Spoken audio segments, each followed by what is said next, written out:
the conclusion of today's program, please visit our Friends table in the back and consider joining our team to help the Military Museum meet its mission, to create new exhibits and programs and maintain our status as New York's exceptional premier military museum.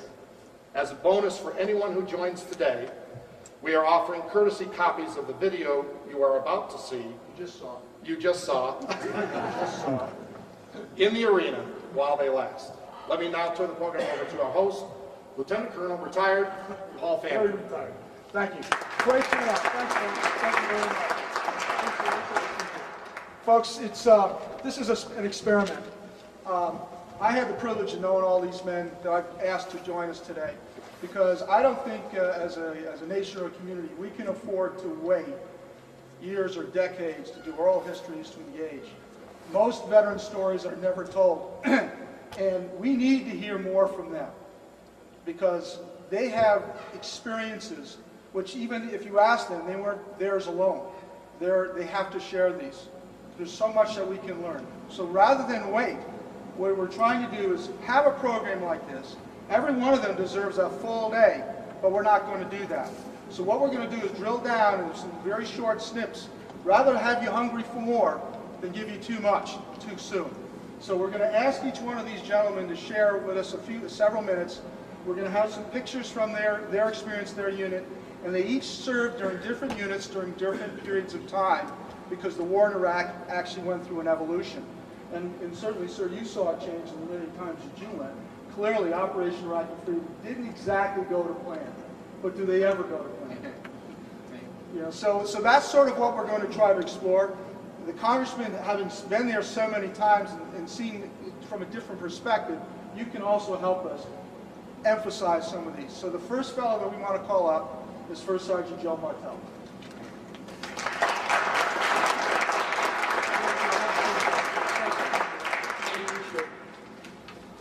So these fellows, I've actually told them what I'm going to ask them. So they've had a chance to think about where we're going from it. So I have my own little script here.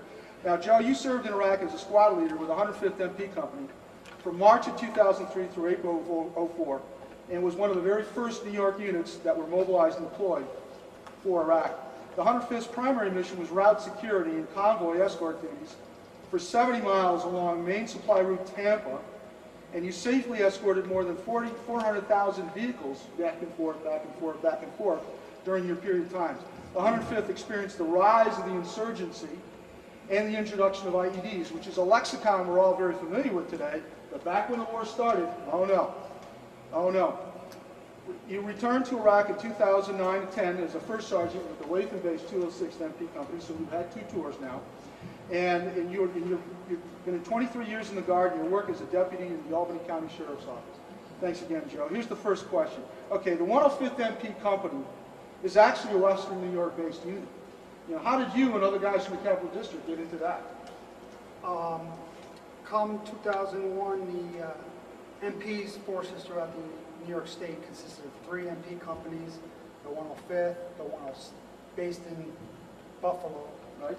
and with a det in Rochester at that time, the 442 based in Jamaica, Queens, and the 107th based in Utica, and Detachment 1, the 27th Infantry Brigade, which was us, based out of Schenectady, 40 soldier MP detachment. When the call went to activate the 442 and the 105th, they didn't have enough soldiers, MP qualified soldiers, so at that time 27th Brigade wasn't going anywhere, so we all got introduced to a new term called cross-leveling in the National Guard. Previously, as you know, sir, that didn't happen in the Guard. They went as whole units and you get leveled back and forth like in the regular Army. So at that point, we got like 24 hours notice, believe it or not, that we were called to active duty. Okay. And then we got broken up between the 105th and 442 MP. When was the last time the 105th MPs were activated before that one? They went to Desert Storm, sir. And prior to that, they were in Bosnia in 1989. What was that like for so many of your young soldiers had enlisted in the late 1990s, and some of them before the towers were struck on 11th of September? Tell us what it's like from the unit perspective, for the unit to be called up, and how you were able to get them mentally and physically prepared to go into the battle. I think for those like I came in in the late 80s, So, you know, we came to a guard or reserves that we hadn't been called since World War II on a regular basis other than state emergencies. The MPs were, you know, 9/11 came, we all went to the same, all went to 9/11. So after that point, any of us that were leadership, it was always tell your soldiers, be prepared, because 9/11, as we knew, the more, the regular forces put more onus on the guard and reserves, if you will, during the 90s for Bosnia or Kosovo or Haiti, or as we kept getting called up, and MPs were always a premium for deployment as a force multiplier. We just kept putting it back, ingraining in our soldiers' heads, hey, our time's coming, our time's coming, our time's coming. And actually, the day before we got mobilized, they told us, oh, 27 Brigade's not going, you're not going anywhere, you're not going anywhere. 24 hours later, they're getting mobilized for It's certainly a challenge to learn the culture, the Iraqi culture, because so much of what you had to do, you had to work with the Iraqi security forces, you had to certainly help protect the Iraqi people. How did you and your unit, how did you get up to speed on Iraqi history, Iraqi culture, certain language capability? That was certainly formidable. That was a formidable challenge because the Muslim culture is different than most any of us. I mean, I've been to Central America, I've been to Panama. It's not something that's different, is very different for us. The religion's different, it's so based, it's travel-based, it's customs, and, you know, the Army's quick, here, do this, learn this, you can't do this, you can't do this, you can't do this. You know, everything's strictly Muslim, and, you know, we did our training at the government, the Army, that the Army put out for us. We had our flashcards on our desk, and we got some, you know, thanks to Turkey, we had a couple extra weeks sitting at Fort Drum practicing doing some cultural diversity. Or else we would have been there quicker. It was hard, and then once you get to Kuwait and Iraq, you see, yes, we did what we had to do, but they didn't necessarily follow everything verbatim, you know, like you would think as we The different structure and training and the reality on the ground. Well, what was the hardest lesson learned that your unit went through? Something that you were unprepared for and that you had to make accommodation for once you got Probably is our training tactics and procedures as MPs, which is now a common soldier task to escort convoys. That was primarily an MP mission in 2003. And as we arrived in theater, as I'm sure you experienced the same thing or similar, you know, MPs were used to working long distances, but to be stretched so thin, I mean, we had 74 miles of highway from Irish outside Baghdad all the way down to Convoy Support Center, Scania. And that's the edge of the Sunni Triangle. And as you get there, and we're doing our normal, you know, what MPs do, our moving or traveling, but those techniques weren't working per se. We were adapting on the battlefield, the manuals, we were way outside of the manuals. We had our foundation, but now we're building training tactics and procedures that were totally different from what we were trained on prior to coming there. So what was it like? What was it like to escort a convoy? Well, we escorted a few convoys at first, and then mainly our job, they gave it to other forces, and our job was just to keep the highway open. The 200th MP Brigade, which was the MP Brigade in theater at that point in time, they established a network of antenna relays, a 911 node, if you will, because our radios would only stretch about 25 miles, so they would have MPs set up from the Kuwaiti border all the way up to the 200th MP area operations, which stretched 50 miles north of Baghdad, so that the U.S. or coalition convoys coming forward, if they had, whether they had breakdowns or they got ambushed or whatever, they could reach out to the MPs, and then we would respond similar to how you would in the civilian world. You call 911, and we would come out. From the human perspective, the first time that your unit was in a significant firefight, how did that impact the judgment going forward in future operations? How did you internalize that just from an emotional perspective? That was actually my squad, sir.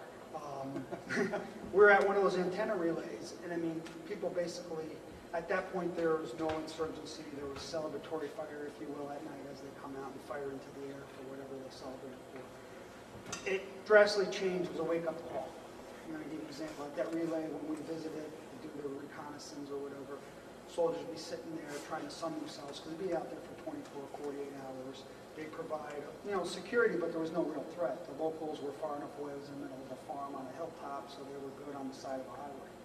Once we got ambushed, or once we got attacked that night, and we had already started reinforcing because of the intel at that time, reinforcing our position, everybody's mindset changed, because I mean, we got attacked from 3 separate sides, and our intelligence officer at the time for the battalion tried to tell us it was celebratory fire. We had to explain to him how it was a coordinated attack, and their mindset started changing. Hey, this isn't just us hanging out trying to keep the peace. Now we're starting to get attacked. And shortly thereafter, we were attacked on the regular And was basis. anybody hit? In that one, no, sir. You know, so much, for those here today, so much of this is, it really comes down to discipline and judgment, because you have to get the judgment right. You know, certainly you're there to protect the Iraqi people, to train their security forces, but you don't want to hit any innocents, because that actually exacerbates the cause. So much, how did you work the reaction, always being a learning organization, so that you're making good choices on shoot, no shoot? And as leaders, that was the biggest thing we had to instill into our team leaders or as a squad leaders. And the second time being the first sergeant down to a platoon sergeant is that when you engage positive identification, we go, I mean, it doesn't always portray in the media or whatever the lengths that U.S. forces go to, even sometimes putting ourselves at risk, not to hit innocent civilians, not to fire. Always understand what's behind what you're firing at. So, you know, you can eliminate the threat, but you don't want to injure innocent civilians in the process of engaging that threat. And First Sergeant, you were there at the beginning of the war, and you were there near the very end of the war. Yes. Can you compare and contrast the experiences? I'm sure as anybody else has been there, when we got there the first time, it was almost, if you will, lack of a better term, the Wild West. There was no government, it was us, the U.S. forces. And as the Coalition Provincial Authority was established, because that wasn't even established when we all first got there, and they started having an Iraqi army as we left in 2004. The 105th established the first Iraqi highway patrol station on MSR Tampa at that time. And in 2009, when we came back again, the 206 was assigned in the city of Basra, which is the second largest city in Iraq, and the British had just left, and their first permanent U.S. forces, or MP unit there. Our primary mission then was training.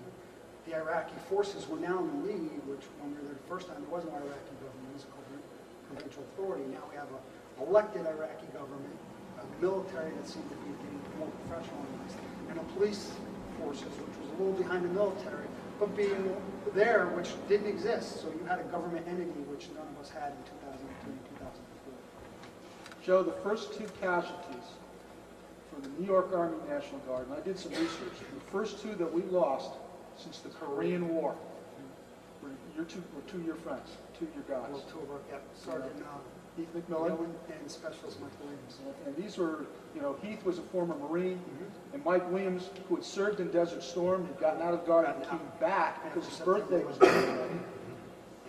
And he was 46 years old at the time of his death. What was that like for the team when that happened?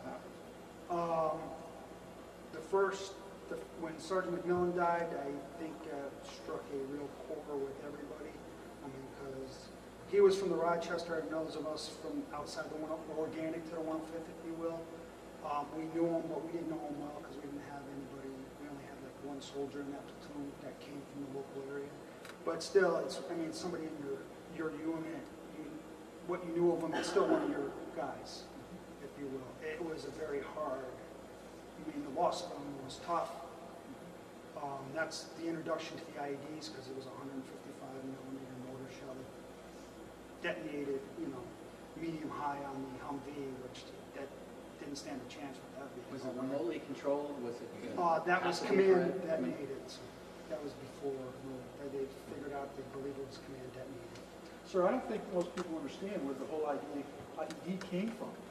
The ammunition rounds that were all over Iraq, you know, that Saddam Hussein had buried based on, you know, in locations for the war that he had in Iran. And that was what the insurgent forces, you know, they would find them and use them. And so, and I think, and I recall, Joe, you mentioned the past, you actually saw them learning, through trial and error. One of the things we did when we first moved up and established Camp Kelso, one of the missions as you were doing patrol, they go out and map where all these ordinances were laying in your area of operations. I mean, and just there was places bigger than this building that had just mortar shells, landmines, 155, and they were unsecured because there was no way for us to secure them. We didn't have enough forces to secure them and to try to hopefully eventually get follow-on forces. But meanwhile, as the insurgency came to grow, you know, they just go there at night like they're going to 7-Eleven and picking up their explosives. The, you know, the weapon of choice for our enemy in this low-intensity conflict. We're fighting an enemy that's not in a uniform. It's not a conventional battle, and using the improvised explosive device allows them to inflict casualties on our units without even having to show their face. Early on in the war, command detonated, they basically would have a wire that would be going to the round, and they could be anywhere from 100 to 200 meters away in a building, and they could have a clacker or some kind of device that initiates the IED, and then we have casualties. Later on, just as we were learning in so many ways, so was the enemy. And they used various ways to actually initiate the IED, including using remote devices, just like you'd find at, any kind of cell phone. They also got very sophisticated at one point and were used a passive infrared, basically a line through energy that would be, that when a vehicle would go through, would separate the line and it would cause initiation of attack. And they would also use crush wire, so if you stepped, that could initiate it. But this was very challenging for our military because it's hard to counter that. Quite frankly, the best counter to that is to really earn the respect of the locals, because they had to have actually dug the round in to make it so when they report, when the locals are working, when you're working closely with locals and with the local security forces, that's one thing they can't hide, because they have to go and dig the round in, and when that was reported to us, that's when we would be safer, and quite frankly, when we knew we were gaining the respect and the support of the locals, that's when we knew a neighborhood was changing over.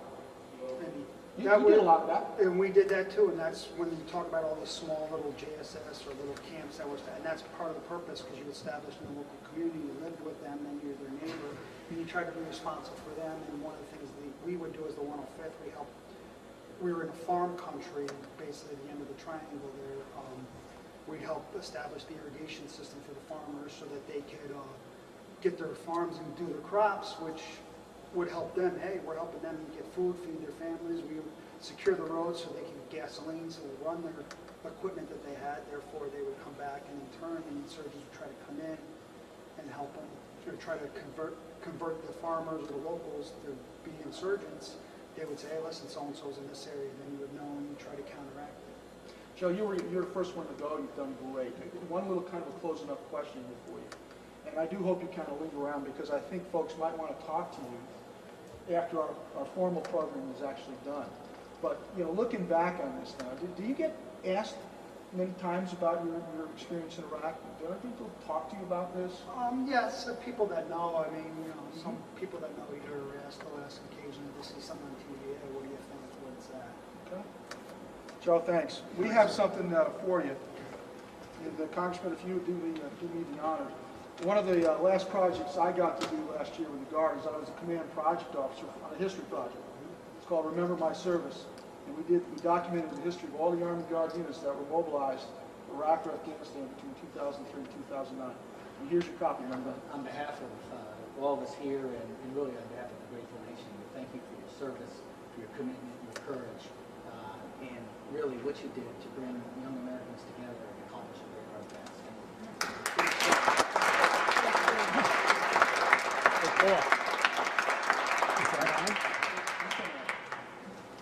There we go. Quick commercial here, folks. There we go. There we are. There's the on button. So our next contestant, our next friend, is someone I've really come to appreciate a lot, and we can need him overly, and you might even recognize him from the video we just showed. It's Lieutenant Colonel VInce Heintz.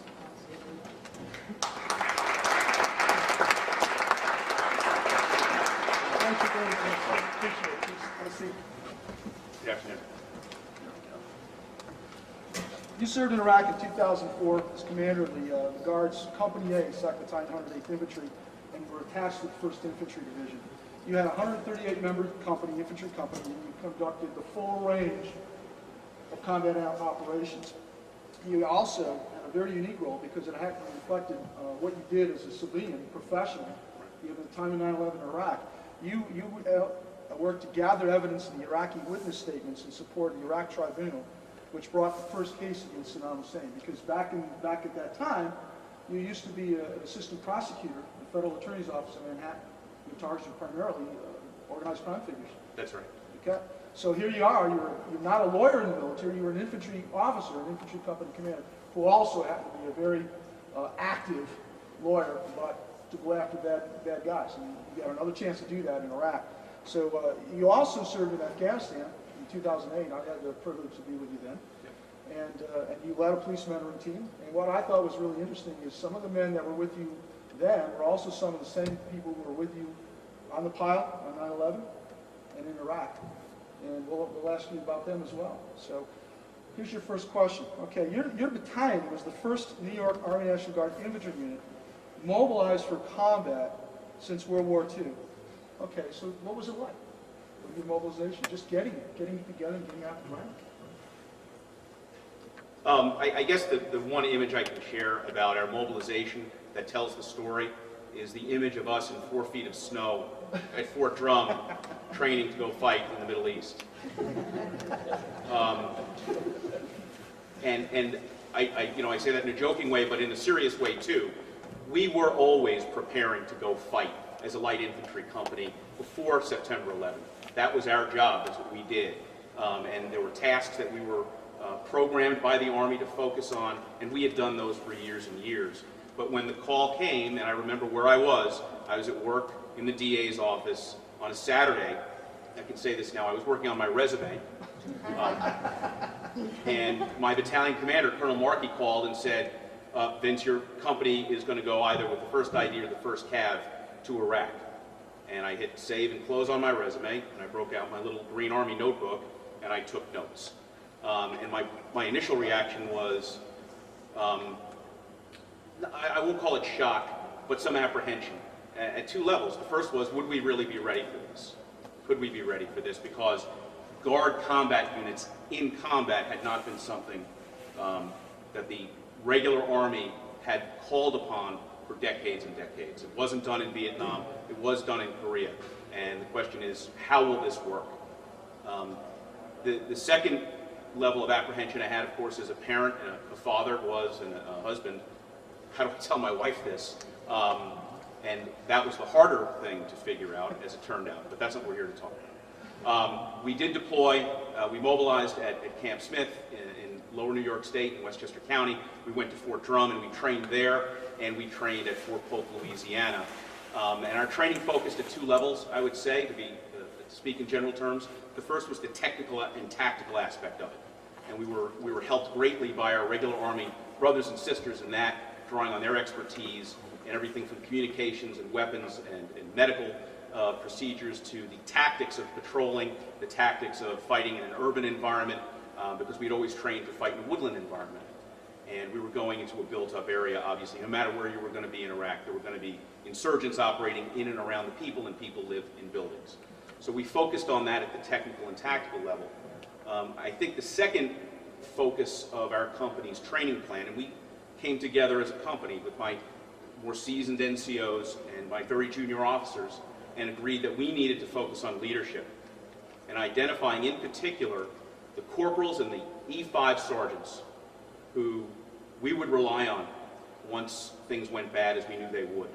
And that was the second focus of our training at Fort Drum and at Fort Polk, was to identify those leaders, build up their confidence, make sure they understood that they were tacticians, they were going to deal with intelligence and maneuver and fires, just like the captain, just like the lieutenants at their level. And they really, really stood up to that challenge from the very beginning all the way through the tour.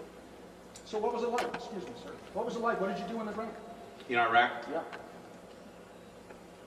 3 platoons in a rifle company are the standard mix for our force. And at any given time, each platoon had a different task. And I rotated the platoons over a 3-day cycle. One platoon was always on our base, in part helping to guard the base, in part working on the maintenance of vehicles and communication systems and weapons, and in part just resting, writing home, doing whatever. The second platoon at any given time was assigned to the battalion headquarters as part of the quick reaction force. And its mission was to respond to targets of opportunity that we would receive through intelligence channels by going out and conducting raids, and also to escort the explosive ordnance disposal unit that we were assigned to the main supply route, the MSR, when IEDs were found. So that was the QRF platoon. The 3rd platoon and my own headquarters were kind of what I got to keep as the company commander.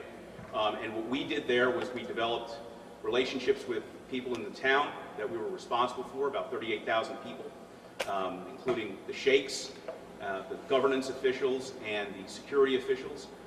We used those when we could to leverage intelligence to target insurgents. And we worked on target packages, and we also executed on those target packages by conducting raids and ambushes. And that three platoon cycle lasted for about 10 months. How did you deal with the language challenge and the cultural piece? How did the unit prepare for that, and how did you learn over time during your deployment? We started off in a very weak position, Congressman, in language competency. We were certainly given, the cheat sheets that were available, and they were actually the most helpful things at the end of the day, more than Rosetta Stone. Learning to conjugate Arabic verbs is probably not what we're going to be able to master when we're training for all these other things, but a quick list of maybe 5 ways to say things that are nice and 5 things to say when you don't want to be nice. And that's probably enough of a working vocabulary for an infantryman at a basic level to communicate. We did not have an interpreter for every patrol in Iraq. And our first 2 patrols with the Iraqi Civil Defense Corps, it was called at the time, the ICDC, were without interpreters. But what we found was hand and arm signals work. They kind of broke down the cultural barriers. So this means freeze, that means stop, and this means hurry up. And that's how we worked through it. And that's the best I can say about how we initially started. Over time, we all developed a little bit of vocabulary. More interpreters became available. The Iraqis speak a lot more English than Americans speak Arabic, and that helped too. So tell us about the tribunal. How did this come about? What did you actually have to do? Sure. The town I was in is called Adujal, and our company, again, those 3 platoons were responsible for that town and its suburbs, you could call it. About 38,000 people, mostly Shiite Muslims, living within Saladin province, which is a Sunni majority. So it was an enclave of Shiites within this Sunni pocket. What Saddam Hussein had done, especially after the Gulf War, was politicized religion and politicized the tribal systems in order to stay in power, because we destroyed his conventional military. And as part of that process, there were reprisals against the Shiites and against the Kurds. And you've heard of some of these things like Halabja and the like, where genocide was committed on as bad a scale and in terms as brutal and obscene as you would have heard from World War II. That happened in the town where we were stationed, but it had happened 20 years before, where several hundred young boys were rounded up, executed after a show trial in retaliation for an attempt on Saddam Hussein's life when he came to the town one day. We knew about this just from doing Google research on our own, and it was not our mission to go there and mess with that. We were there to get through our 3-day cycle and do our patrols and support reconstruction, governance, keep the highway open. But as part of that, as I said, we had to do intelligence work.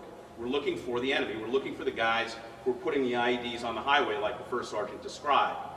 And in the course of that, we targeted a particular sheikh who we learned had actually, during Saddam's regime, participated in the genocide in that town by being the ringmaster, leading the Mukhabarat, the Saddam's secret police, into the town, targeting people and coordinating the assassinations. He was still in town, and he was the wealthiest guy in town. We went to raid his house, not for that reason. We learned that later. We went there because he and his son were putting IEDs on the highway. There was a brief gunfight. We took him into detention. And a couple of days later, and this is about 6 months after we're in the environment, and we've made, the friends we're going to make, the mayor of the town tells me all of this background about this man's role in these genocidal acts 20 years earlier. Thereafter, what we did was take notes, very simply. And a lot of people have asked me if my lawyer background or prosecutor background came into that. I don't think so. I think that the notes we took, and I say we because I did it with 4 other sergeants, or 4 sergeants, 4 of my NCOs, my fire support section, my artillerymen, primarily, interviewed eyewitnesses to what had happened in 1982. And we just took those notes, sent them up the chain of command, and through an indirect route, they made their way to the Iraqi Special Tribunal, couple of weeks later, the investigative judge, Judge Raed, came to our base. We introduced him to the mayor, and we just set the security conditions so the people of that town ultimately could go and testify against Saddam Hussein in person about what he had ordered to be done against their family members. The credit there goes to the people of that town. Imagine people having to go testify against Hitler for what he had done to their relatives. So we get a little credit for maybe taking some notes and just doing our infantry work, but I'll always remember the courage, the moral courage of the people of that scared little town once they were given a chance to stand up for themselves and get themselves some justice. Colonel, there's really no way to prepare for loss in your unit. We have a Gold Star mom here today, Vicki. Could you explain to everyone here what the command does from a perspective of communication to a family of loss, accountability, explaining the circumstances, and being there for support, the processes that you do? The most concise thing I can say, Congressman, about that, because I did have to go through that, we did lose a soldier in our own company, is that we make clear to the families before we leave that we're going to do everything we can to protect each other. And we communicate the best we can with the families while we're executing the mission over those weeks and months. The Army National Guard and the Army as a whole and the other services have family readiness groups, we call them now. And these are formal groups of family members and others who help us communicate with our families back here to control rumors, to make sure that individual needs are met at the family level. And those two things, making sure the family readiness group is solid and set and resourced, and just communicating with families directly as a company commander to assure them that we are going to train as much as we possibly can to mitigate risk, and that we're going to take care of each other are the only things you really can do. Because at the end of the day, the enemy has a vote. And when you lose a soldier, like I lost Specialist Akintani, he's lost forever. And that family will be missing something forever. And that's war, so you do the best you can. Vince, really appreciate it. Vince, I have the pleasure, he and I are occasional tour guides now, the tribute, World Trade Center Visitor Center. We tell the guard story then, and that's where your war actually began. You were there that night. I was actually there that morning. I was stuck in the subway after the first attack, but that's right. Yeah, but one of my favorite stories when you told it is what it was like for you that very first day, that very first night. Using the compass to try to put your troops in position. And then when you and your 80 infantry soldiers that you had in there, 13 days later, on your way back up. Can you relate that one little piece here as a kind of a closing memory? Yeah, we had spent 13 days, as Colonel Fanning says, at the World Trade Center on Church Street, which is the on the east side of the World Trade Center complex, and lived in a lobby on the floor a couple of blocks away. And after those 13 days, we'd kind of been down there in isolation, but nobody among the company that I saw had really emoted yet about what had happened, the murder of thousands of Americans. We were intimately involved in looking for survivors. We were involved with recovering remains, and at the same time we were so busy and fatigued, we didn't think about it. And we road marched out of the World Trade Center complex. Road march just means we put our backpacks on and we get in formation and we walk. It's the Army, we could just say walk, but we say road march. So we road marched north on West Street to about Canal Street, and that's the first place a lot of the soldiers in that 13-day period had been exposed to civilians, because all of Lower Manhattan had been sealed off. And there were just thousands of people out there greeting us as rescuers, heroes, whatever. American flags from different countries. And it was a difficult time for a lot of the soldiers, including this soldier, because we hadn't saved anybody, no matter how hard we and the others had tried. There was no one to be saved, and yet we were being thanked. And that was complex. And I could see some of the tough guys, even the tough guys in the unit, we infantry unit, you can imagine, welling up a little bit. And that was kind of a tough walk. Vince, thank you. All right, sir. Congressman, we'll give you on. We actually have two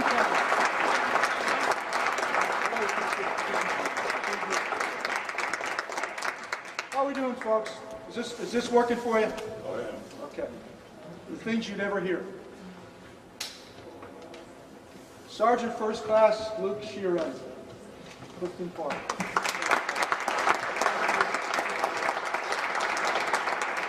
He served in Iraq in late 2004 through September 2005 as a member of the Guard's headquarters company, the Fighting 69th, 1st Battalion 69. The 69 was credited with securing the most dangerous road in the world, the Baghdad Airport Road, codenamed Route Iris, and you were part of that. You were part of that. So make sure you got out there.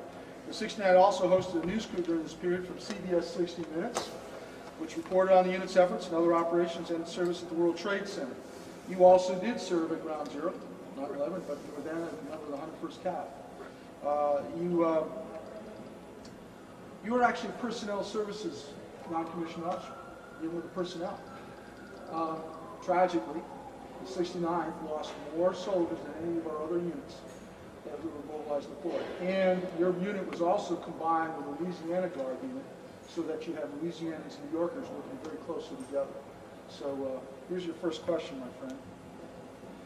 You were close to the battalion command staff. You saw and did a lot of it. Set the stage for us, if you can. Give us a little background on the 69's deployment mission, because it actually changed when you got into Iraq. You moved from various locations. In preparation for what we were doing, we went to NTC, National Training Center, the National Training Center over in Fort Irwin. Yep. And pretty much preparing for, I think what most of these guys all prepare for is dynamic urban warfare with some desert warfare stuff mixed in. Mm-hmm. Again, not knowing about really working stuff with IEDs yet, not exactly having all that chemistry stuff put together. The personnel piece was also very new to the Army as far as deployment-wise, whereas bringing people into theater and accountability for bringing people in and out of theater. So the whole human resource arena was new, constantly changing. And a lot of good things have come out of that were accountability systems, that kind of thing. So there was a lot of responsibility on our end for accountability of soldiers, where they are, what are they doing, from everything from leave to accountability for soldiers who are now out of theater due to injuries and deaths. So that part was all new, and I was especially new for me, being I was never actually a personnel NCO. I was actually an armor NCO, and I had a battalion commander who said, it's nice that you're armored, but you're not really what I need to lead troops. So it's kind of, in the end, funny because all of our concepts at that point were actually armor concept, movement, dealing with vehicles. But anyway, another story. So in preparation, I don't think really anyone knew what we were in for. Being that we had a New York unit working in Louisiana, kind of the history behind the Louisiana and New York is that the 256 had faced the 69th in the Civil War. That was kind of brought up a few times in jest. So it was the first, we made history there as it was an opportunity for kind of a combine between North and South, between two units that had a history against each other to work together. And work together they did very well. They did very, very well. And they were very supportive of us and the things that we had to do. And I think with the General 256, with reservation, gave us assignments that he probably wouldn't have given if it hadn't been for Colonel Slack saying, this is the unit you want to do it. These are the guys that can get this done for you. Sergeant, my battalion that I led actually had that mission about 2 weeks before you guys did. We were sent to Mosul after the mess hall bombing in, I think it was the 22nd of December. But before that, we were actually on Route Irish. And our unit, I mean, was certainly challenging to gain situational awareness because militarily or security-wise, having that zone makes sense because you're facilitating so much traffic that goes from the airport to the green zone But from a security standpoint, these are variegated neighborhoods. So there's different ethnic backgrounds. So gaining an understanding of the swaths of interests along Route Iris was challenging. How did your unit go about doing it? How did they learn about the concerns of the locals, build relationships? How did that go? The only way to do that is actually be there. You have to go into the neighborhoods. And we spent a lot of time going into neighborhoods, talking to people, and seeing what their needs were. And of course, you know, with an infrastructure that's collapsed, it's very difficult for us to be able to, in some cases, help them with some of the issues they have. No power, no water, and things. So the advantage I think that the 6th Ninth brought to that is that we had a lot of individuals who had that kind of background dealing with, say, contractors, dealing with plumbing, electrical. So in a lot of cases, we looked for solutions and tried to help out those neighborhoods as best we could, using the expertise that we brought from the civilian job market. In a lot of cases, it paid great dividends for us, and obviously definitely for the community, in that they began to see that we cared what happened to them, and then they began to care what happened to us. Related, we found that holding like community town hall meetings, where we had a chance for people to give input on the status of security, the status of services. Is that something that you guys continued in your time? Although we did a lot of town hall type meetings, people were more concerned with how do I get power back onto my house. We were more concerned with how do I get running water. You know, secondary to that was, you know, how do I get fuel for my car? Because all that stuff had broken down. It wasn't actually happening. So to be in a position that was actually a good position for us was to be able to work both what we were trained for as a state mission and as a federal, and combine the two to be able to be, you know, to make that work for us. And you wear the combat action badge. Correct. Would you share with us how that was done? Actually, I was in 3 separate incidents where I had any one of them would have earned me the combat action badge. One of them we were going from Taji to Camp Liberty and were under sniper fire, and our vehicle had been hit through the windshield through sniper fire between the middle. The second incident, I was involved with a VBIED, which is a vehicle-borne explosive device, had gone off at a checkpoint. I had gone out with the relief QRF to help secure the area when they launched a mortar attack, and I left my vehicle to go save another soldier who had been hit, and then brought him back to our vehicle to safety.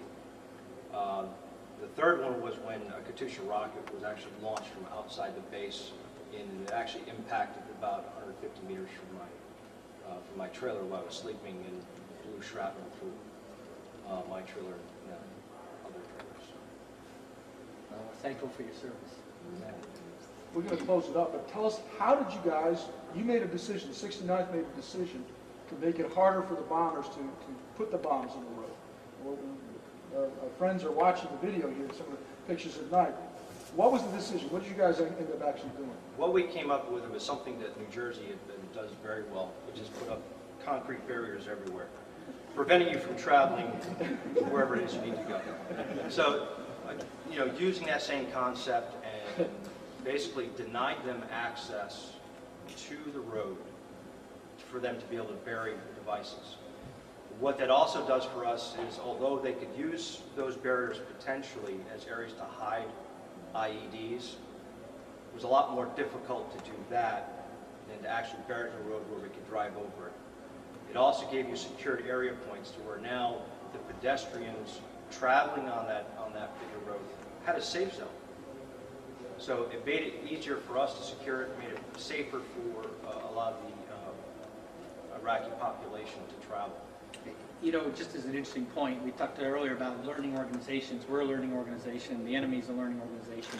One of the things the enemy did to try to counter that, which they had a hard time getting success with, is they did what was called a drop IED, because it would be harder for them to dig a 155 round into the road. They would be at hours of limited visibility at night. They would drive down the road and they would take a bag and they just kind of drop it off on the side outside the window. that made it easier for us to pick up because it wasn't buried. And it also, sometimes it was harder. They would then have a remote control to initiate it, which would be some kind of walkie-talkie.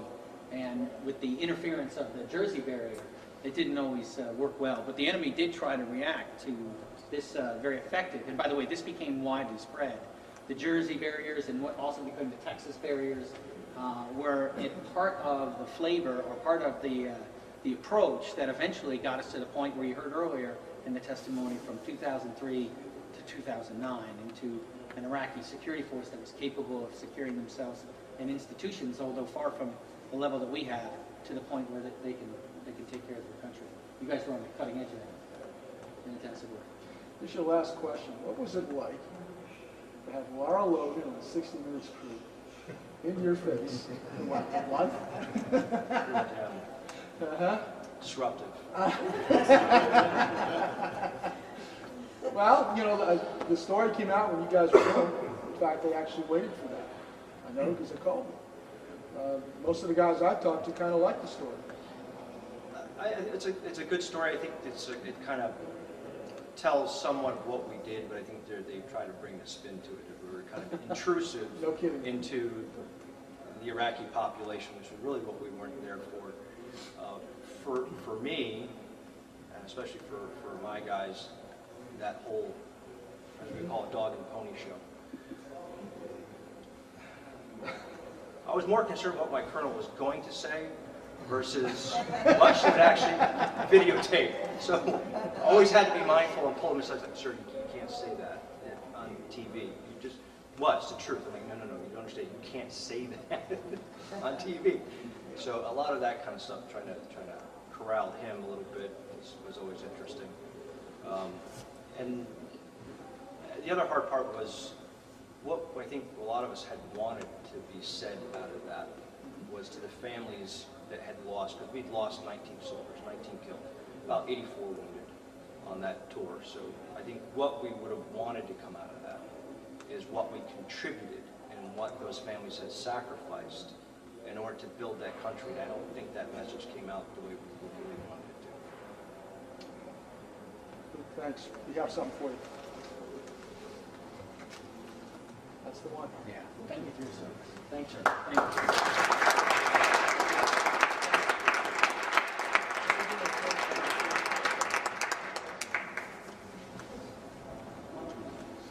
Jake, we've been keeping you waiting. Sorry, first class. Jake, come on inside. Jake was actually a part of the 69 tour, but you were mobilized as a separate company to reinforce the 69. So you were in the same time frame, 2004 to 5. You were attached to the 69 to remember the 101st Cavalry, because originally you were trained as a tanker. Roger. You were originally trained as a tanker. So you conducted numerous mounted combat patrols, and you were driving a lead truck in a convoy when the enemy opened fire with machine guns, RPG, everything. And I'll tell you what, I still remember the time you told me that story, and I'm hoping you can tell it the same way you did that. Fill us in, brother. Well, we didn't want to wait a long time to get all that action out of the way, so day 3 of us running the actual patrols, we happened on a very well executed L ambush, which is, it's not something that we were told that we were going to run into. Everything was 3-man, jump up, fire, and run away, attacked. And we ran into about 30 on a berm with weapons lined up, machine guns, RPGs, just a very well executed ambush. The 2 other patrols in the earlier part of the day had been hit in basically the same area. So why not us? We went back a little bit later, just a little bit before dusk. We hit the actual kill zone. I caught one tracer round dead square in my windshield, and turned to the lieutenant and said, "Sir, we're taking fire." And he said, "What?" I said, "Sir, we're taking fire." And it sounded like stones were coming off all of the armor. And once the tracer rounds were really going and the RPGs were flying through the air, he realized that we were taking fire. We didn't realize that You know you're alive. we did realize that later on that half of our 4-truck convoy had been cut off. They were circling back, trying to get around a different way to find us. We made it through the kill zone okay. Headed down the road, steam's coming out of the radiator, tires are all going flat. We realized that the other 2 trucks were gone, so we turned around to go back and get them because we thought that they were disabled in the kill zone still. Because of the explosions and dirt, and smoke and everything, we missed the intersection, drove through it, turned around, headed back towards the initial site of attack again, and that's where my truck decided to die, about 10 feet from where I caught the first round. And we were there for quite a while, taking fire. The machine gunner up top was fixing his 50 cal while firing his M4 and all the lieutenant's ammo. Once we were disabled, the 10th Mountain guy that was riding along with us dismounted the truck in a fairly hasty fashion. The lieutenant wanted to know where he was going. He said, I'm not going to stay in the vehicle. Jumped out and started to return fire.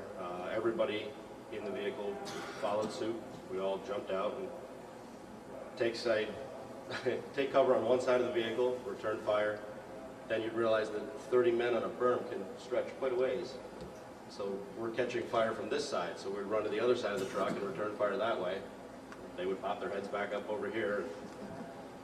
That lasted a couple of hours. In between the other 2 trucks showing back up and pushing us out of the kill zone. Then running through the fields to try to get away from the fire once all 4 trucks were just completely disabled. A lot of people falling down in the mud, but you didn't know because there was a pretty steady orange rain coming down through the field, and we thought that they were being hit. Eventually, we got to the ditch on the other side of that field, which was deep enough to hide all of us. The lieutenant yelled at me to start taking a head count, and I made my way down the ditch, which was an Iraqi latrine, and took a head count and went all the way back to do it again because everybody was there. There were people not having the best day of their life, but everybody was there. And eventually I looked up and the lieutenant's standing on top of the road in the middle of a firefight, wanting to know how many people there were. Not ducked down behind anything, not moving out of the way, standing there, hands on his hips. How many people, Montesano? And I told him that we were all here. And he went back to the truck, got the radio going again, and radioed that back. Several hours later, QRF showed up in the form of Bradleys, and we were finally able to start policing up our men and our vehicles and falling asleep at the back of a Bradley, 20 people in it. Who got hurt? Anybody? During that firefight, the worst thing we saw was scratches and a twisted ankle. That's physically. That's physically. There were a couple of people that were not doing so well, actually, but we got them back to base. Okay. It's the darndest thing. I mean, you can be in these really heavy gunfights. I mean, where it's just, RPK, AK-47, RPGs, maybe even mortars if they've got it. And you get, even minutes into this, and you just think there's no way we're not going to have anybody hurt. And sometimes, it's inexplicable. No one's hurt. And then on the other side, there are times when you get through something and you're like, well, thank gosh everybody's okay, and it may not be so. So it's not always as, as understandable as you may think in combat. The other story I want you to tell, Jake, is the humanitarian, particularly with the kids' shoes.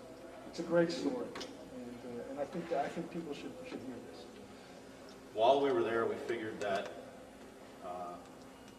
one of the aspects of counterinsurgency was to be in the populace. It wasn't to ride around with your windows rolled up in the vehicles and stare at people. Then you're just a big metal monster rolling by.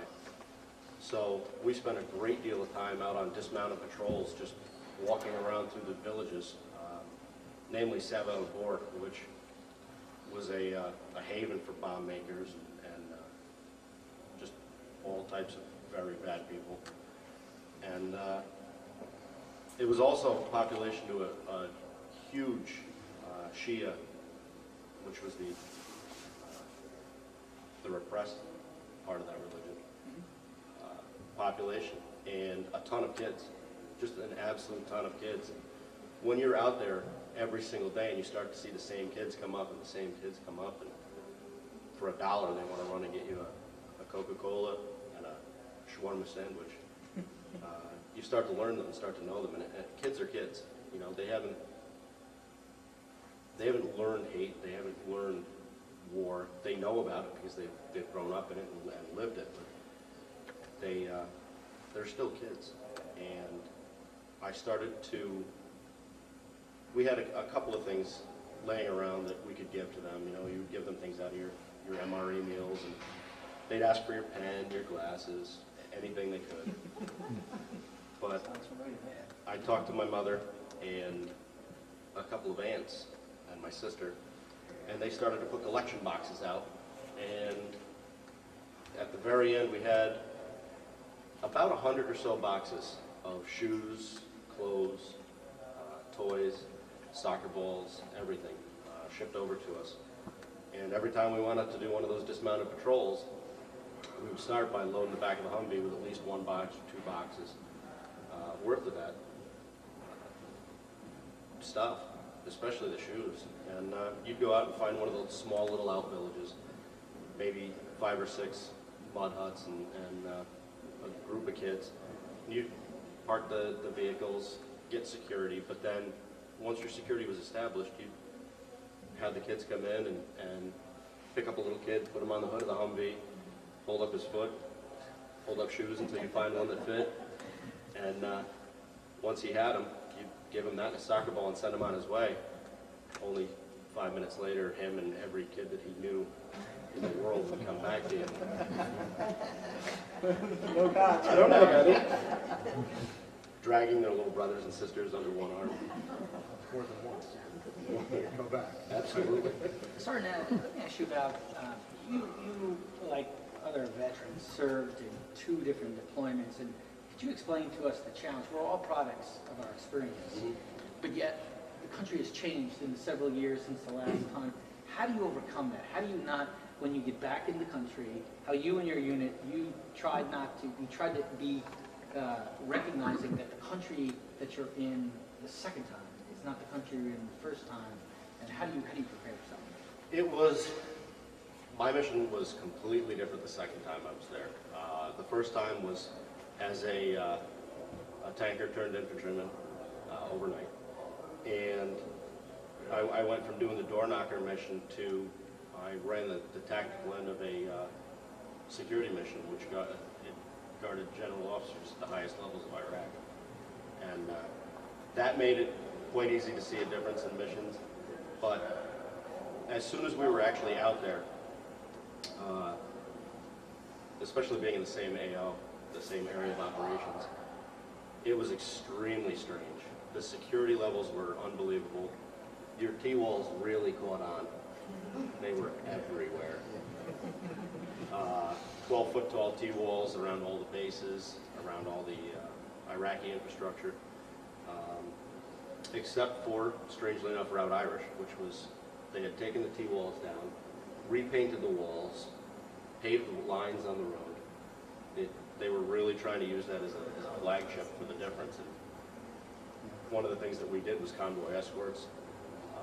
So we were on Route Irish, waving hi at our 69 brothers quite a bit.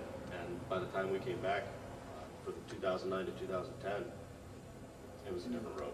And Sergeant, related, you could go 10, 12 missions in a row without any kind of contact. And how did you, for you and your troopers, not get complacent? I mean, it's so important to stay disciplined and focused What kind of regimen did you go on before you went out on patrol? To remind folks, even if we haven't been shot at in the last month, you know, all it takes is one intense moment like that, and we could have a very major event. The first time, it was actually both times. The only way that you can keep complacency out is with leadership. Your leadership has to be on top of it at all times. They have to continually remind. You have to do sustainment training. Let everybody know that, you know, it comes in an ebb and flow. You're going to have a month that is just, you're going to go through a lot of ammunition. You're going to have months where you get to clean your magazines out and reload them full again. It's just a continuous thing where the mid-level leaders, especially your E5s, your NCOs, are the ones that are absolutely charged with making sure that the soldiers are ready. What Sergeant mentioned is so vitally important. What we learned over time, over several years, is that a unit tended to have casualties in the first 30 days and in the last 30 days, and for different reasons. The first 30 days, they were really trying to understand their environment, gain situational awareness. The enemy knew when new units came in, and so they would try to conduct those attacks. And in the last 30 days, units would sort of see the barn, if you will, smell the barn, and leadership had to constantly be reminding patrols, look, don't get complacent, stay disciplined, stay up on task. Because we tried, as an army, we tried really hard to reverse those trends and to help protect our troopers and to continue to accomplish the mission. But that's great that, I mean, you